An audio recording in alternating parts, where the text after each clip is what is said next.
Hollywood silver screen presenting ghosted. Movie की starting में हमें सेडी को दिखाया जाता है जो कि अपनी कार से वॉशिंगटन डीसी जा रही होती है। ड्राइव करते समय सेडी के पास डॉक्टर क्लॉडिया का कॉल आता है। डॉक्टर क्लॉडिया सेडी से कहती है कि आज हमारी अपॉइंटमेंट थी। मैं जानती हूँ कि तुम अपनी कोवर्कर की मौत की वजह से दुखी हो। जिस पर सेडी कहती है कि मैं उसको ज्यादा अच्छे से तो नहीं जानती थी, पर वो कुछ कुछ मेरी जैसी ही थी। डॉक्टर क्लॉडिया सेडी से कहती है, तुम्हें इस हादसे से जल्दी उभरना होगा, नहीं तो ये तुम्हारे काम पर असर डालेगा। पर सेडी अभी भी उस हादसे को पूरी तरह से भूल नहीं पाई है। अब हमें इस मूवी के एक और मेन कैरेक्टर कॉल को दिखाया जाता है जो कि एक किसान है और पौधों की दुकान पर काम करता है। सेडी एक पौधा खरीदना चाहती है और किस्मत से वो कॉल की दुकान पर ही पहुंचती है। सेडी को कॉल की दुकान से एक पौधा पसंद आ जाता है जिसको वो खरीदना चाहती है। कॉल बताता है कि तुम्हें इस पौधे को 2 से 3 दिन में पानी देना होगा, नहीं तो ये पौधा मुरझा जाएगा। इस पर सेडी कहती है कि मैं ऐसा नहीं कर सकती क्योंकि मुझे महीनों तक काम की वजह से घर से बाहर रहना पड़ता है। जिस पर कॉल कहता है कि फिर तुम्हारे लिए यहाँ पर कोई पौधा नहीं है, तुम चाहो तो प्लास्टिक का पौधा ले सकती हो। पर सेडी इसी पौधे को लेना चाहती है, पर कॉल ये पौधा सेडी को बेचना नहीं चाहता क्योंकि वो नहीं चाहता है कि ये पौधा बिना देखरेख के मर जाए। इस बात को लेकर दोनों में बहस हो जाती है, पर तभी वहाँ पर एडना आ जाती है और वो ये पौधा सेडी को बेच देती है। जब सेडी पौधा लेकर जा रही होती है तो एडना कॉल से कहती है कि मुझे लगा था कि तुम उसका नंबर लोगे। जिस पर कॉल उससे कहता है कि मैं ये सब करने के लिए यहाँ पर नहीं आता हूँ। अब एडना कॉल को समझाती है कि तुम्हें उस लड़की से बात करनी चाहिए, जाओ जाकर उससे कॉफी के लिए पूछो। कॉल सेडी से कॉफी पे चलने का पूछता है और सेडी मान जाती है। अब दोनों कॉफी पीते पीते आपस में बात कर रहे होते हैं। सेडी कॉल को अपने बारे में बताती है कि मुझे काम की वजह से अलग अलग कंट्रीज में ट्रैवल करना पड़ता है। कॉल बताता है कि मुझे फार्मेसी के अलावा हिस्ट्री पढ़ना बहुत पसंद है। दोनों में इसी तरह खूब पट रही होती है। जिसके बाद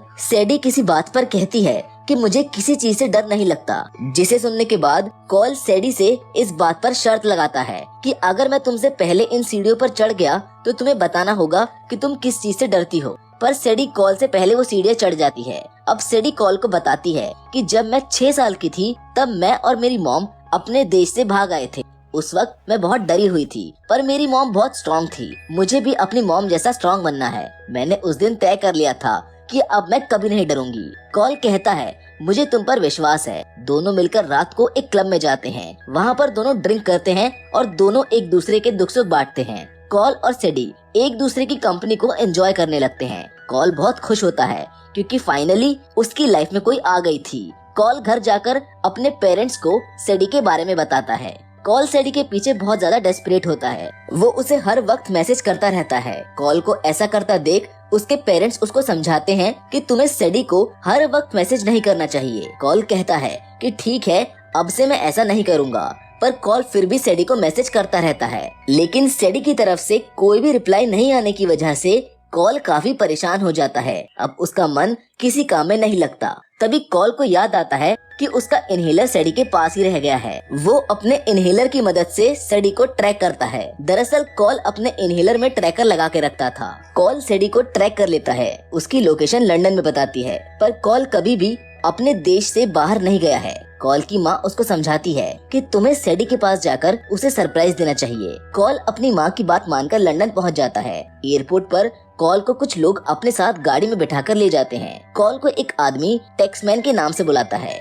आदमी कॉल को कहता है कि तुमने तुर्की में हमारा सामान रोका, बर्लिन में हमारे आदमी को मारा और अब पासपोर्ट का झंझट। पता नहीं बॉस हर वक्त तुम्हारी बातें क्यों करते रहते हैं। कॉल आदमी को कहता है कि मैं कोई टैक्समैन नहीं हूँ, मैं तो एक सीधा साधा किसान हूँ जो लंदन अपनी गर्लफ्रेंड को सरप्राइज देने आया हूँ, पर तुम लोग मुझे उठाकर यहाँ पर पता नहीं क्यों ले आए। आदमी कहता है कि अब तुम्हारे बहाने नहीं चलेंगे, पर तुम एक्टिंग अच्छी कर लेते हो। एक बार के लिए तो हमको भी लगा था कि शायद तुम सच बोल रहे हो। कॉल कहता है कि मैं सच ही बोल रहा हूँ, तुम चाहे तो मेरा पासपोर्ट चेक कर सकते हो। पर वो आदमी कॉल की एक नहीं सुनता है।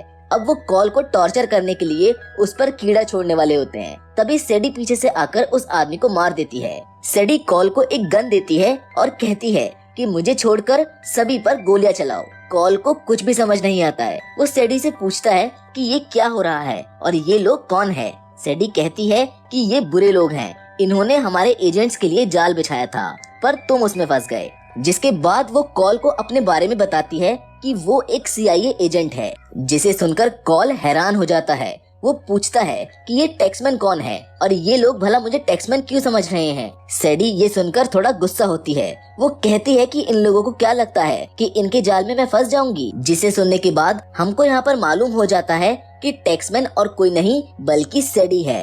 एक एक करके वो सभी गुंडों को मार देती है। इसके बाद हमें एक बहुत ही बेहतरीन चेस सीन दिखाया जाता है, जिसमें सैडी बस चलाते चलाते गुंडों को मार रही होती है। लेकिन तब ये गुंडा बस के अंदर आ जाता है, जो सैडी को मारने ही वाला होता है।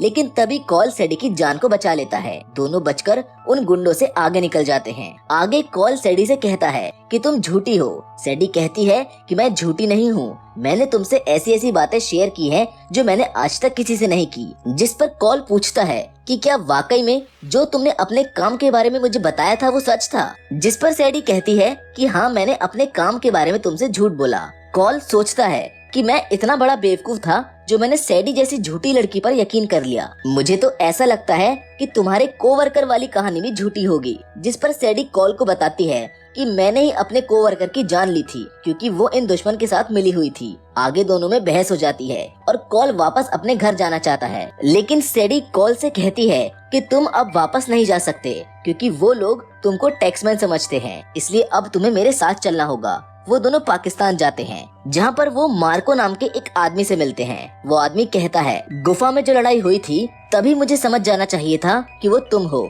उन लोगों ने एशटैग चुराया है। एशटैग एक बायोकेमिकल हथियार है, जिसे चुराने की हरकत एक ही आदमी कर सकता है, लवेक। लवेक फ्रांस की खुफिया एजेंसी के लिए काम करता था। लवेक ने ज्यादातर समय रेत के मैदानों में ही बिताया है। थोड़े टाइम के बाद उसने खुद के लिए काम करना शुरू कर दिया, जिसमें हथियारों की खरीद फरोख्त और मर्डर जैसी चीजें इसके लिए आम बात थी। अगर तुम उसको पकड़ना चाहती हो तो सावधान रहना, ये बहुत खतरनाक आदमी है। सैडी कहती है कि मुझे उसे पकड़ने के लिए तुम्हारे आदमियों की हेल्प चाहिए। लेकिन तभी एक रेड शर्ट वाला आदमी मार्को को पीछे से गोली मार देता है। फिर वो सैडी और कॉल को पकड़कर लवेक के पास ले जाने लगता है। तभी एक आदमी अपनी कार से इस रेड शर्ट वाले आदमी को टक्कर मार देता है और अब कार वाला आदमी इन लोगों को अपने साथ ले जाने की कोशिश करता है। अब कहानी में एक तीसरा आदमी आता है जो इस कार वाले आदमी को मार देता है, जबकि उस तीसरे आदमी को वो रेड शर्ट वाला आदमी मार देता है। अब ये कंफ्यूजन एक्चुअली इसलिए हो रहा था क्योंकि कॉल के सर पर काफी बड़ा इनाम था और इसी वजह से ये सब लोग इनके पीछे पड़े थे।